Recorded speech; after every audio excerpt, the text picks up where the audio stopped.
आणि उपनगरातल्या। पीओपी मूर्ती विसर्जन मुद्द्याबाबत अद्याप धोरण तयार नाही। धोरण आखण्यासाठी मुदतवाढ देण्याची मागणी।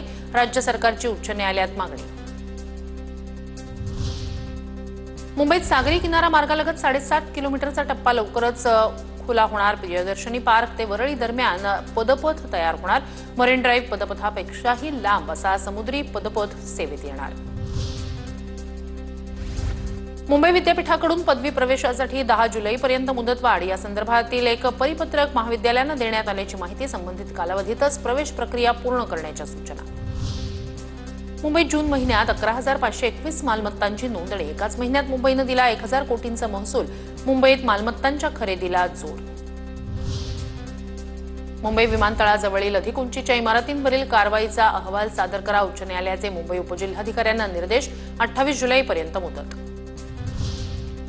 नवी मुंबईतील एपीएमसी फळ बाजारात परराज्यातून पेरूची आवक वाढली। तैवान पिंक, लखनौ 49, अलाहाबाद सफेदा जातीच्या पेरूला ग्राहकांची पसंती। मुंबई कृषी उत्पन्न बाजार समितीत पावसामुळे भाजीपाल्याची आवक कमी। भाजीपाल्याचे दर वाढले। हिरवा वाटाणा 200 रुपये किलो, भेंडी 90 रुपये, शेवगा 160 रुपयांवर।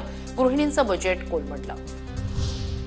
रेल्वेत कार्यरत असलेल्या कर्मचाऱ्यावर विरारमध्ये प्राणघातक हल्ला। हितेश प्रसाद कुमार असं हल्ला झालेल्या कर्मचाऱ्याचं नाव। सोसायटीत सोलर पॅनल बसवण्याच्या वादातून झाला होता हल्ला।